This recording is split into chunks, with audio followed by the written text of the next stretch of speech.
Healthcare and senior care is fraught with problems and challenges, but we're also seeing some amazing new clinical treatments and resources. This show will help illuminate and uncover the good, bad, the ugly in order to equip patients, families, and other healthcare providers. Welcome to Senior Care Confidential. So we're living in an age now where in like the last couple hundred years, we've almost more than doubled our life expectancy. So like in the 1820s, the average life expectancy was 38. In the 1920s, it was 54, and now it's roughly 80. So we have this weird confluence of events where we've got older bodies with lots of wear and tear, and the medical community is used to seeing people much, much younger. And so we have all these chronic illnesses now. And one of the common things that we see with seniors now is a term called sarcopenia, which is just a fancy word for age-related muscle loss. It starts in our 30s and advances as our life extends. And so today's guest, we have Andrew Sokolowski from Southwest Florida. He is the CEO of Live Well, and works a ton with senior living communities and seniors in their own homes, helping to reverse, and in a lot of cases, significantly reverse some of this age-related muscle loss. So Andrew, welcome.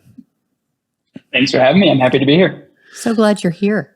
So what's your background? When did you start getting into senior living and senior care with regard to muscle strength and functional decline? What started that? So definitely not the path that I expected to go down. Growing up, I was always involved in the fitness industry and things like that. Ended up following that and getting a degree in exercise physiology from Bowling Green in Northwest Ohio. After that, I had the plan of moving to Florida, and the idea was to work with athletes who are going to be pursuing Division I athletics. I was like, oh, this will be great. I'm going to be in, some of the best strength and conditioning areas that United States has to offer. And when I moved to Florida, I set foot inside of a nursing home for my first time. And within 2 weeks, I was completely changed. I was just overwhelmed with the need for some continued exercise with those patients. And there wasn't many people doing it. So I was just kind of utilized my skills and expertise to go about that. So stated differently, you saw a much bigger impact potentially for this client population than with Division I athletes. Although Division I athletes have been awesome to work with, but yes, I'm in this world for the very same reason. Mm-hmm. I'm sure, Joe, you are as well. Me too. And you know what? As a nurse, I see declines. Somebody may even have a short stay in the hospital. Let's say they've got a UTI or just pain that needs to be controlled. They're out 3 days later, and you can see a significant decline, and it's so unfortunate. And they are so discouraged by that. Andrew, there was a recent study I came across. It's probably been 6 months ago now. And, we've always talked about, there's always been this notion of, the move it or lose it principle. If we're not applying some sort of a stimulus to the body does decline over time. And so, I use that in classes that I teach, but a lot of times the studies are kind of old or dated, and they're not really applicable. There's nothing really stratified for like the older population. And so I found this one about 6 months ago, and it's fascinating, and you'll love this. So they took two groups of 65 and older folks. One group they took them through like a full body resistance training. Here's the key, right? It wasn't cardiovascular training. This was resistance training, geared for muscle mass. And the average participant in 5 months, which is just shocking to me that it went this fast. In 5 months, they gained roughly 2.5 pounds of muscle at 65 plus, right? Like no juice, none of that stuff. It was just, good, clean nutrition and resistance training. The other group of 65 plus, they said, stay in a bed for 10 days.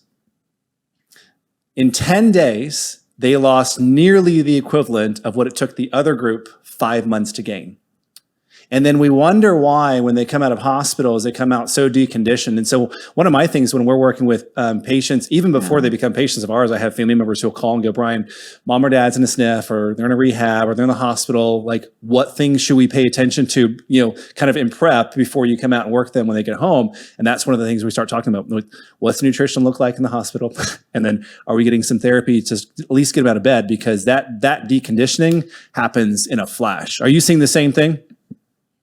Absolutely. And back to that study, I'd be interesting to understand how much protein that they were taking in I order can tell to you, gain that 2.5 pounds. 1.2 grams per kilogram of body weight.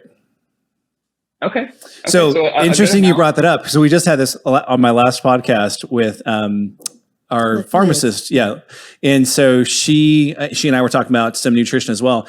The recommended daily allowance for protein, do you know what it is? I shouldn't quiz you on these things. I'll just tell you, it's 0.8 grams per kilogram of body weight, right? Which is just like for those that don't know, that's like baseline, I'm going to live on a couch level, right? It's not stratified for gender. It's not stratified for age. It's not stratified for disability, none of that stuff. It's just, everyone's the same. And so it's 0.8, which is useless. And so, you'll look, everyone just looks at the back of the boxes and says, oh, good. I got 40% of my protein in for today. Well, not really.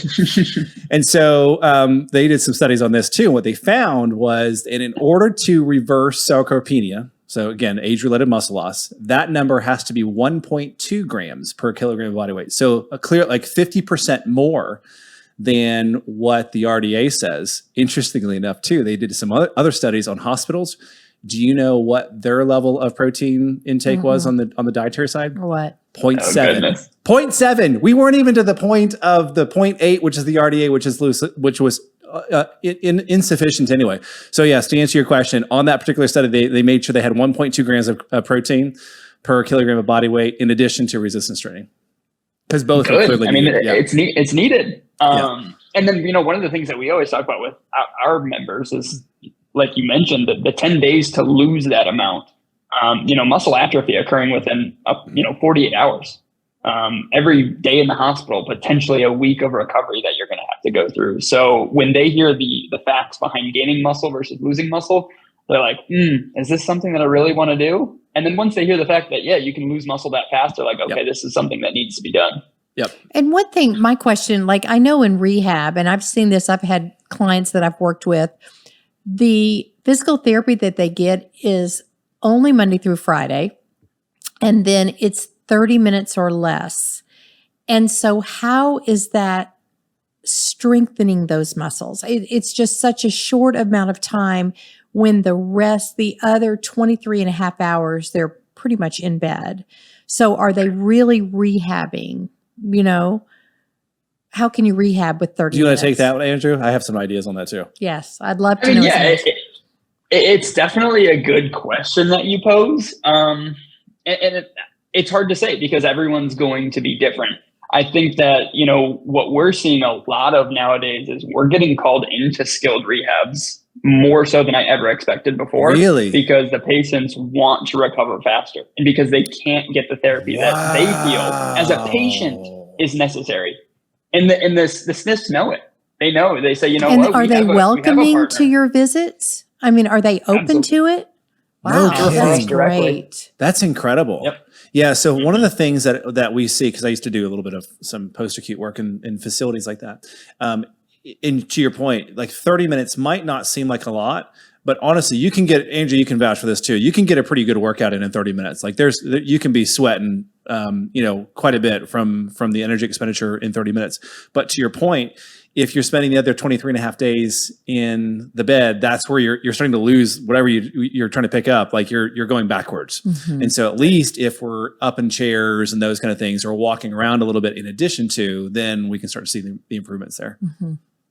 All dependent on the patient too. If the patient's compliant, those 30 minutes, they can go quick and it can be effective, but if they're not compliant, then we're going to have some issues. Yeah. So you've got some interesting studies because I know because you and I are LinkedIn friends. We've known each other for a few years, and so I know you're starting to work with a company called Vald. So tell me what you guys are into. Where did Vald start? Like what has been their primary focus, and then what are they doing with you guys now? What are you guys seeing? And then let's go through some case studies that you can show us as well. Okay. Yeah. So Vald is a company out of Australia. They actually started a business with an emphasis on European soccer clubs and rugby programs. So what they started with was actually this machine to test hamstring strength because they were seeing a lot of injuries with regard to hamstring strength.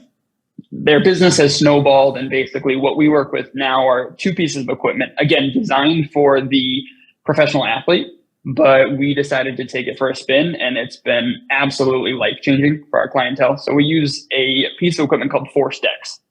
On the Force Decks, we do two simple tests. It's a quiet stand balance. So we can imagine the patient simply standing on these two force plates, and it's going to measure how much their feet move underneath them. Like the sway. We do so with the sway, exactly. Yeah. So we'll do so with eyes open and eyes closed, and then start to compare those two. And then we do a squat assessment as well. So with that squat assessment, we're looking at different things like force output, power output, eccentric activity, concentric activity, and then the asymmetry that occurs as well. Okay, so for the audience members who aren't exercise physiologists, what is a concentric activity and what is considered an eccentric activity, and why are those two things important for the senior population? So when we think of an eccentric, so let's break down a squat, right? So a squat is we're lowering ourselves basically down to a chair. So that lowering phase is going to be the eccentric. And we can think of the eccentric kind of as this force development, the true strength behind a movement. Yeah. So the concentric. For the functional side of things, though, like lowering yourself into a chair, this is where we sort of avoid the plopping that we see, right? The drop. You see the chair, we turn it, we just go. This is being able to control that stuff. And then the concentric is the opposite, right? That's being able to actually rise out of a chair. So both are necessary. And doing so, one of the things that Vald has actually opened our eyes to is not just the force output, but the power output as well. So how quickly can you do that? Just because of some of the research behind some of the type 2 muscle fibers, fast twitch, things like that. Okay, tell me more on that. So power has started to become one of the most important metrics as it relates to overall longevity, mortality risk, and then basically activities of daily living. Okay. Put simply, the more power output you have, so the quicker you can rise from a chair, the better off you're going to be as it relates to all things aging. Wow. Okay, so two questions on this. One observation and a question. So what is the difference between force and power? Is it just the speed component? Is that all it is? Yes. Okay, got it. All right, essentially. So have you ever heard of the 5-time sit to stand test? Yes. Okay, so the concept is— I haven't heard of that. Have you heard of that one? I have not heard of that. Oh, okay. So it's real basic. Ready? You time somebody and they go 5 times from sit to stand without pushing with their hands. And there's normative values. Like if you're 60 to 70, you should be able to do it in this time frame, plus or minus a couple seconds or whatever. So I think if memory serves me correctly, Andrew, you might know better. I think that for like the 80 to 80-year-old crowd, it's somewhere around like 12 to 14 seconds. I think, if I remember. And the idea behind that is if I can go from sitting down to standing up multiple times quickly in that period of time without using my hands, then they have found that my longevity and my risk for falls is far less. So they're saying the same thing. We just now can measure it in a different way, much more accurately with the Vald thing, is what you're saying. Absolutely. Yeah, you're spot on. That's so cool. Wow, that's very neat. So what are you seeing in terms of some case studies with the Vald? Now, let me go back. Is Vald starting to work with you? Like, are you guys collecting normative data on senior living folks and seniors? Like, we're beginning. You're starting to. Right? Okay. So Vald right now has normative data on, I believe, age 18 to 55. Okay. Our population that we work with is typically anyone over the age of 65. So what we're doing is we're collaborating in order to collect as much information as we can regarding that 65 plus population. So we're partnering kind of with senior living facilities, whether that be independent or assisted living, to gather more information so that Vald can take it back to, their headquarters and start to create those normative values. So then we can start to understand, okay, at what point does someone need to utilize a walker? What point does someone basically lose, various activities of daily living? So that's kind of the goal behind it. Okay. And is the force, it's not force, it's power, is that compared to like somebody's weight? Because if I was 200 pounds, I have to develop a lot more force or power to stand than if I was 110.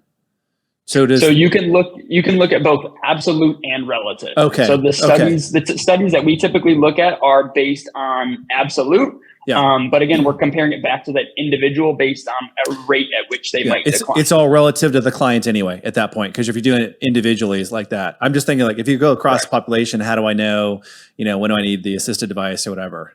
That's fascinating. Right. Yeah. And the other, the other cool thing, so we utilize another piece of technology. It's called their dynamo. It's a handheld dynamometer. And we collect relative force output at each individual joint.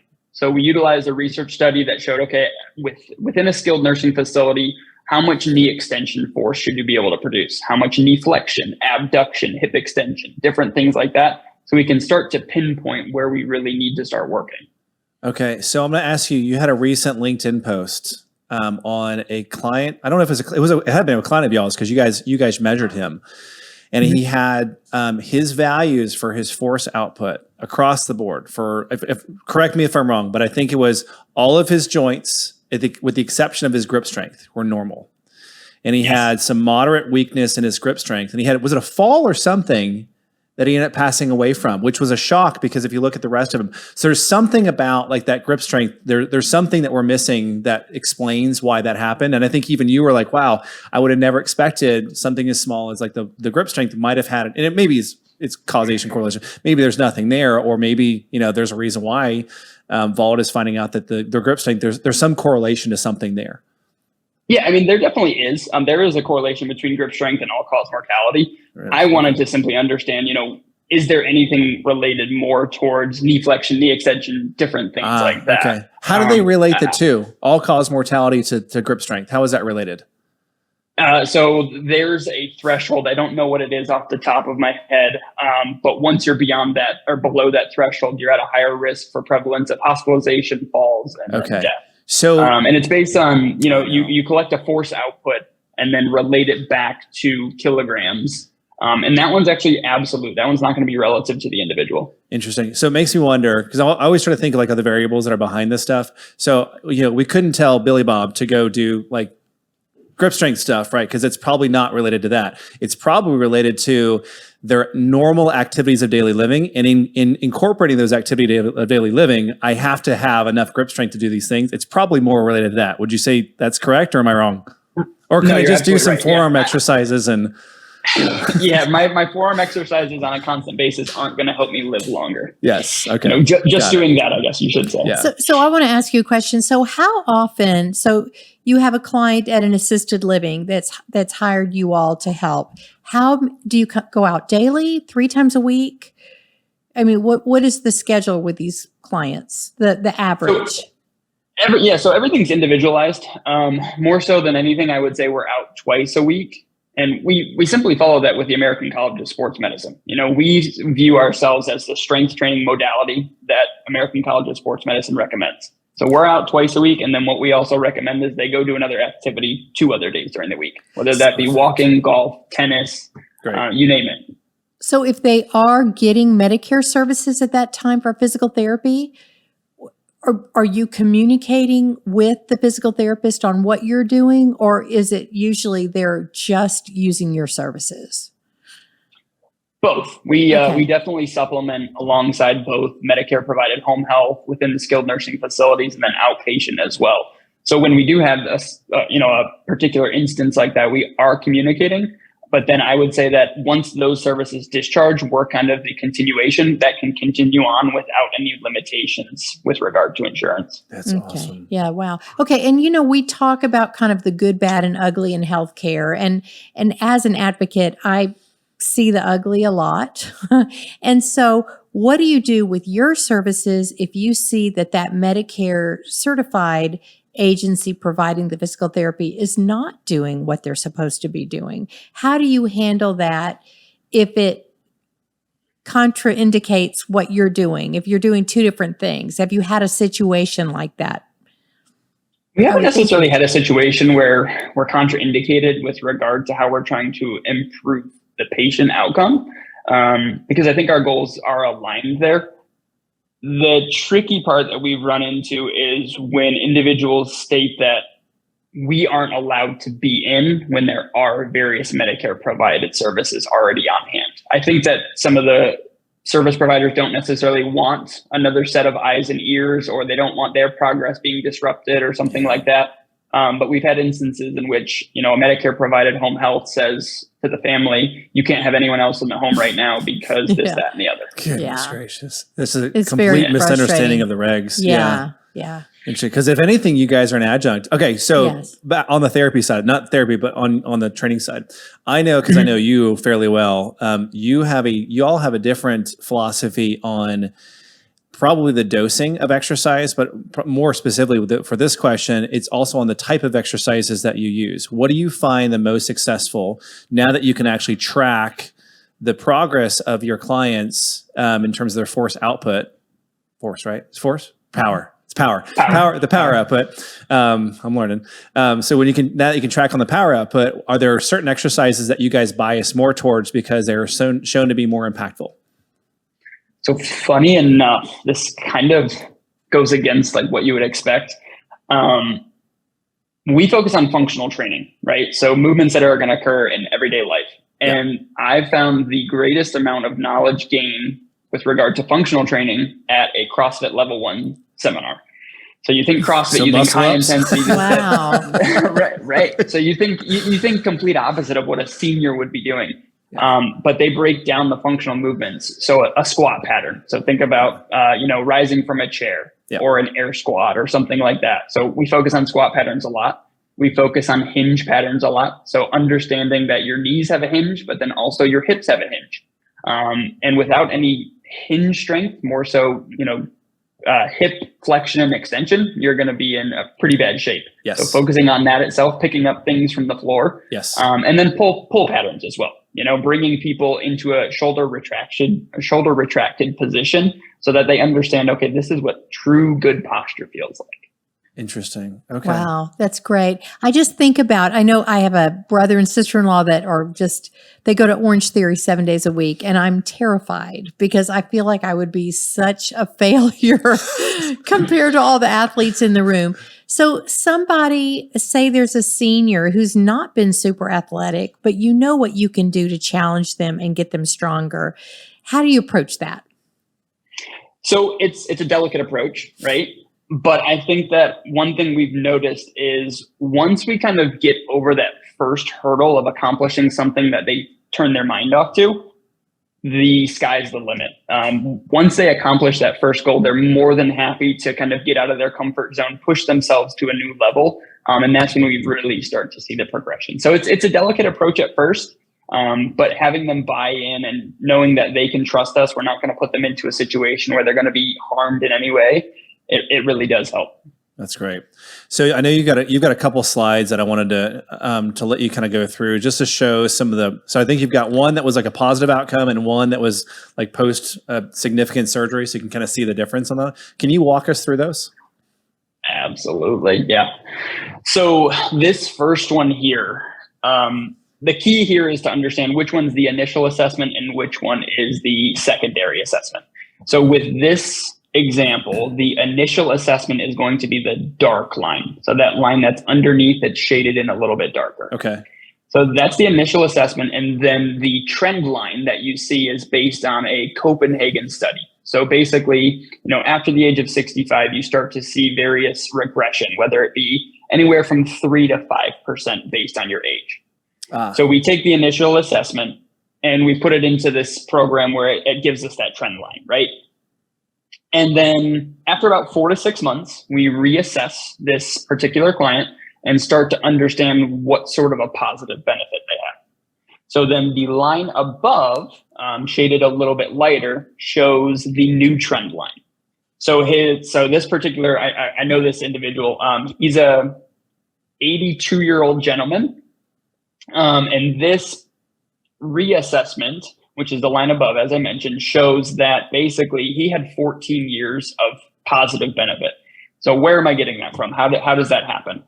So what we do is we utilize the initial assessment and we pick any age and we start to understand, okay, if his initial assessment showed at the age of 80 that he was supposed to be at 350 watts of power, at what age now would that occur based on reassessment? Gotcha. So what this chart shows is that number wouldn't occur for another 14 years based on reassessment. It's kind of like the chronological age versus it's not fitness. It's fitness age, right? There's a chronological age, and then there's like this health and wellness related age, and it's kind of what you're doing, but from a functional standpoint. That's awesome. That's incredible. Great. Absolutely. Yeah. It's one of those things where we were telling, our members, oh, you improved by 28%. And they said, okay, great. That's awesome. But right. From where does what? that apply? Yeah. How can, exactly.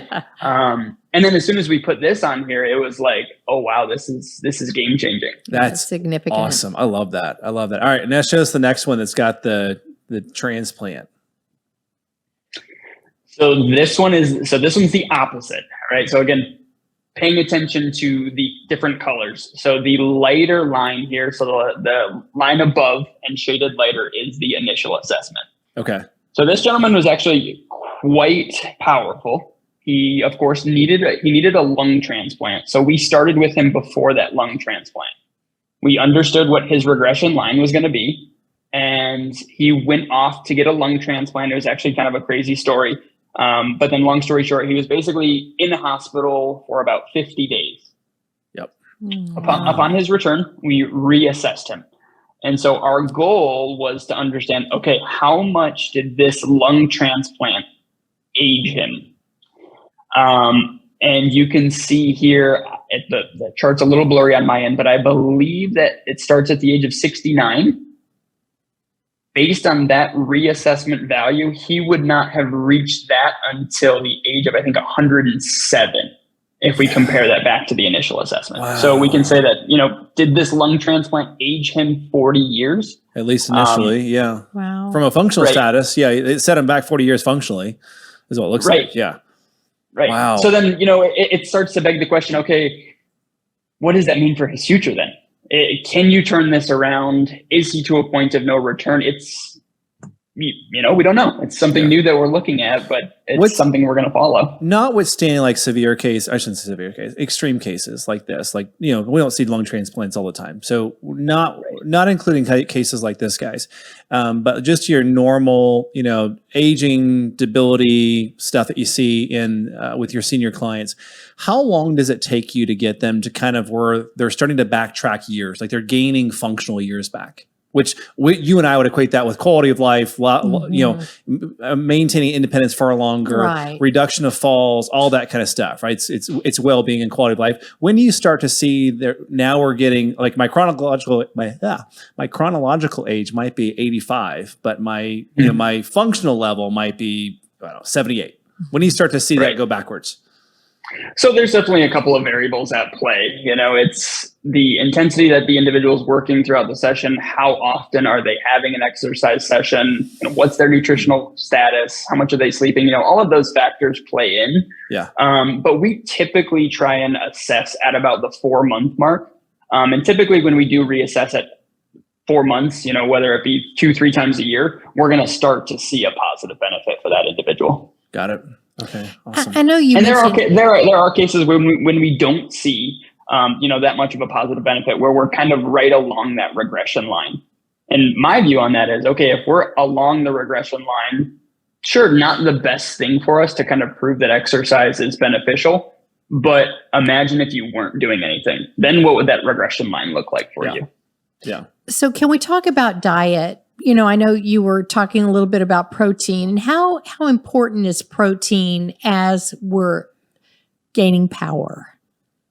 I mean, we're breaking down muscle with exercise. If you're not taking in an adequate amount of protein, you're basically going to be utilizing, your muscle that you already have to try and repair, right? So it's kind of this broken system if you don't have any sort of protein intake. And it's one of those things that seniors missed so often.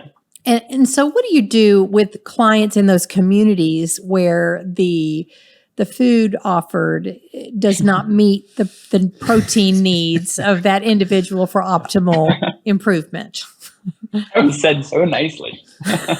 A year's supply of protein shakes, yeah. Yeah, right. We recommend various protein shakes. The state of Florida is a little bit tricky with regard to nutritional advice, which is actually really nice. They're very stringent on who can and who can't provide any sort of advice. So we'll give basic recommendations like, hey, maybe try this protein shake.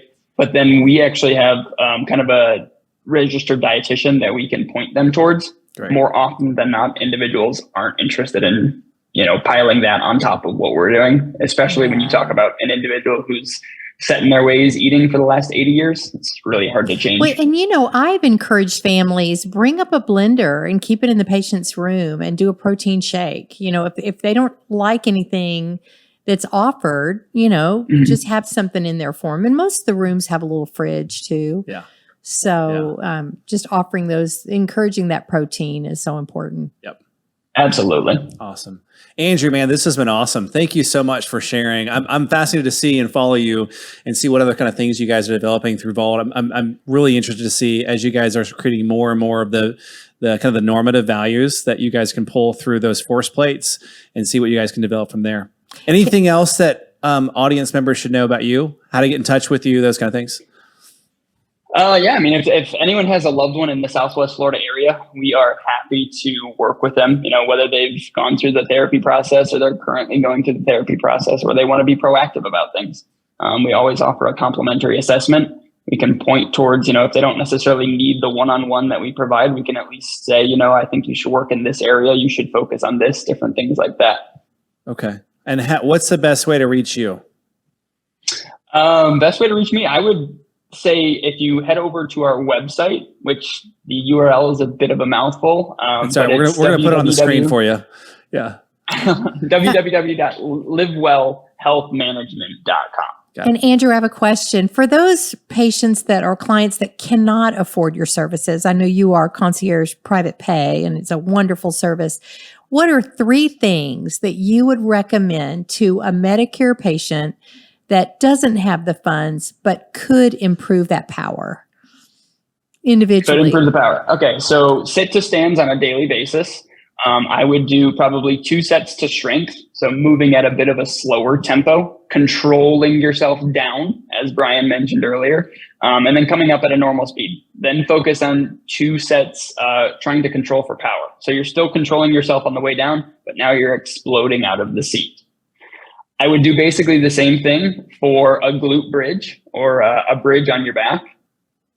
And then last but not least, I would learn how to hinge at the hip properly. So if you want to look up a video like a Romanian deadlift or something like that, and truly understanding how to engage your glutes with that movement, those are probably the 3 most important that I would focus on. That's great. Thank you for that. Awesome. Thanks, Absolutely. man. Great to see you again. Thanks for spending the time with us. Yeah, thank you so much. It was awesome. Great to see information. you guys. Yeah, it was great.